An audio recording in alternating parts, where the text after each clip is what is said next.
Hello punters and welcome to this week's Racing Bet preview, previewing all the racing on Saturday, December 19th. We're getting close to Christmas. Need to keep building the bank and we're going to try and deliver you our best bets for Flemington and Ascot.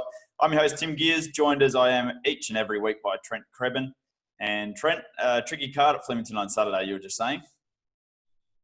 Yeah, it is quite tough at Flemington on Saturday. I think there's a couple of races that we can bet into with confidence, and then I think for the rest of the card, it might just be kind of chipping away at a couple of big price ones and hoping for a couple of rougher results there. But yeah, there are a couple of races that I'm keen on. It's all happening over the festive period. Of course, we've got Friday night racing tonight at the Valley. Plenty of racing tomorrow. We've got racing, I think, in the lead up to Christmas, Boxing Day, of course. Then we're into the new year. And, of course, got the Perth Cup on the first Saturday in the new year. So it's all happening over the festive period. We're going to be bringing you as much as possible on racingbet.com.au. So make sure when you're having a bet, you check us out and find our selections. If you haven't already, jump on our YouTube channel and check out our interview with champion Hong Kong jockey Zach Purton yesterday. It's a fascinating chat, goes for about 45 minutes, and we cover plenty of ground. Everything from his favourite horses, his big guns, Beauty Generation, Athero. We touch on Golden 60, Classique Legend, life in jockey jail in Hong Kong, the Hong Kong Jockeys Room, golf, everything. We touch base on plenty. It's a fascinating discussion, especially on the parts on Hong Kong and Australian racing.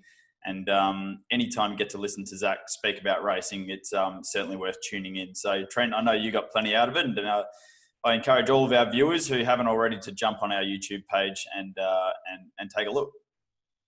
Yeah, it was outstanding. I really enjoyed watching it. It was really, really fascinating to see Zach talk, and yeah, I highly recommend to anyone out there, definitely go and check it out. It's really good content. We posted a little snippet today about him talking about Athero, and forget Classique Legend. He straight out said, if this horse is fit and healthy and at his best, he's the best sprinter in the world. He goes, he would have absolutely smashed him in the Hong Kong Sprint last weekend if he lined up in it. He's not sure that, he doesn't mince his words, and that's what makes him so great to listen to. So, as I said, if you haven't already, I highly encourage you to jump on YouTube. You'll find us at RacingBet and check out our 45-minute chat with one of the world's greatest riders. But we'll move on to our best bets for the weekend, because we're here to find the winners. And we'll start off with you at Flemington, Trent. Your best comes up in race number 3. It's horse number 3, Sensationalization, currently $2.90.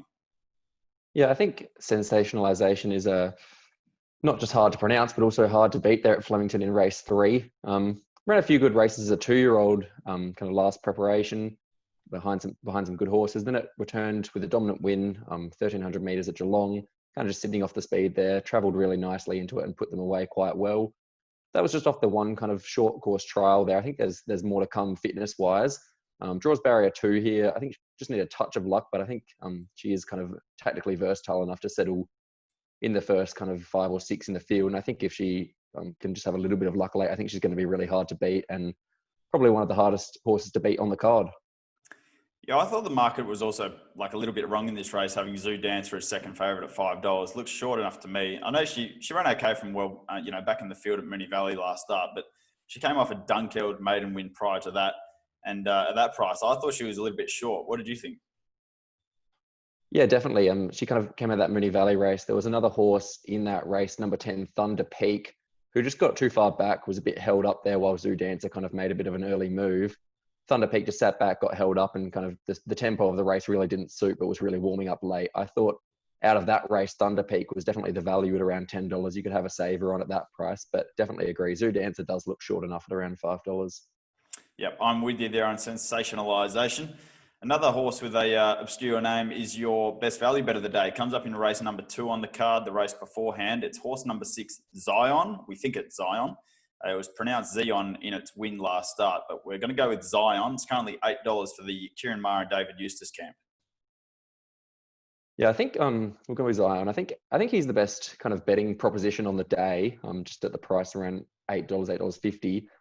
I'm just being against the favourite here, Written Miss. She's 2 from 2, but both wins have come over the 1,000 metres, where she's been at a lead and kind of just kick around a bend. 1,200 metres down the straight here is a real different ball game. Zion kind of came back to Melbourne, resumed over 1,000 metres. He won nicely, sat back and really charged the line late. The form was already good out of that race. The second and third horses both won their next starts. 1,200 metres is definitely going to suit. And I think the straight track racing could suit as well. He's got a big kind of finish on him. If they sit up, I think he's going to be really strong late. Okay, we'll move over to Ascot. We're continuing our coverage over here in the Western, and it's another fantastic card. Like, no feature racing, apart from the Starstruck Classic and a couple of other good races on the card, but no Group 1s, of course. The carnival's over, but we continue the build up to the Perth Cup, as I said, first Saturday in the new year, and we've got a fantastic card ahead of us this Saturday. 9 races, a lot of competitive races, and a lot of races I'm keen to get stuck into. So we'll get straight into my best bet of the day. It was actually one of my best bets last weekend, but they decided to scratch it on race morning. It's race number 6 over the 2,200 metres. I'm with horse number 1, Midnight Blue, for William Pike, Team Williams, Grant and Alana. And, of course, in the cerise and white of Bob Peters colours. Drawn a little bit tricky out in barrier 11 today, but this 4-year-old has had 5 starts this preparation. It's been enormous in all 5 of them. First up was beaten narrowly. Second up, motored home from well back in the field, then put 2 wins on the board. And last start, charged home behind Adornment with Carleen Heffel on board. She's replaced again by William Pike, who jumps back aboard. As I said, drawn a little bit tricky, but it doesn't necessarily worry me that much over the 2,200, especially with Pike jumping back aboard. 3 starts over the track and distance, has never finished out of the top 2. And I just think, as I said, I thought he was one of the best bets on last week's card in a tougher race than this. So I think he's going to be incredibly hard to beat on his way to the Perth Cup. That's race 6, number 1, Midnight Blue, currently $2.90. I really think the only danger in the race is number 7, Mr. Delegator, who should go forward and give a good sight. Does step up from 1,600 to 2,200 metres, but did a similar thing last preparation and won. Trent, I know you were keen on Midnight Blue last week along with me, so I'm assuming you're buttering up again this weekend? Yeah, I thought he was probably the standout bet at Ascot as well. The wide draw hurts a little bit, but I think he shouldn't be too far off them at the top of the straight. I think he's clearly a better horse than Adornment of what he did last start with Carleen Heffel on. Where kind of Pike just won the race on Adornment with a great ride. Pike jumps back aboard here. I think he's going to be winning this, and I think he's going to become Perth Cup favourite after Saturday as well. That's a big call. Only if Truly Great doesn't go there. Correct. Assuming Truly Great isn't lining up there, which from all reports, I don't believe he is, unless Peters pulls a big switch. I think Midnight Blue will become Perth Cup favourite. It's a funny one, isn't it? Because Truly Great, they said he might not go to the Perth Cup, but there he is lining up in race 5 as the $1.40 favourite in the Ted Van Heep Stakes, which I should have mentioned before is the feature of the day, Group 2 level.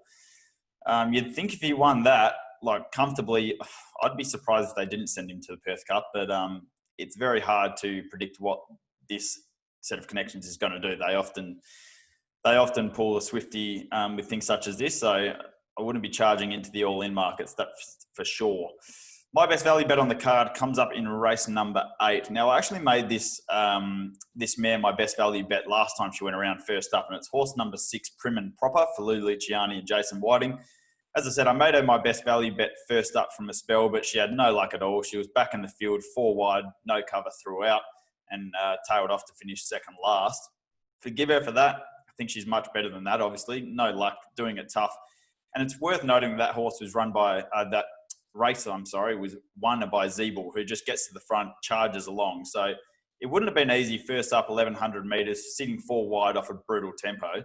I'm forgiving her for that, and I think she's much better suited stepping up in distance to 1,200 here, second up from a spell. She's had 3 starts, second up for 2 wins and a second placing. She's got a good record at this track, and from barrier 7, I'm hoping she can find a little bit of cover this time around, and I'm sure if she does, I think she can run a big race at around $14. So best value bet of the day, race 8, number 6, Prim and Proper. But there's a couple of other very good bets later in the card. There's a couple in race 8 that I think are over, in race 9 that are over the odds. And as I said, a few other good bets throughout the card. So make sure you check out our race by race preview on racingbet.com.au, and hopefully we can land a few blows. Trent, any other thoughts on the weekend's racing ahead? No, it should be good watching Flemington there. Hopefully get the cash early with Zion and Sensationalization. Then we'll move over to Ascot and watch Midnight Blue charge home. Yep, we've of course also got all the coverage in Sydney, which will be headed by Josh Reid. Moonee Valley tonight, big weekend ahead again. And as I've said, if you haven't checked out that chat with Zach Purton, make sure you get around to it this weekend. It's one that you don't want to miss. That's all from us this week. Best of luck on the punt. Hopefully we found you a couple of winners, and we'll be back to do it all again next week.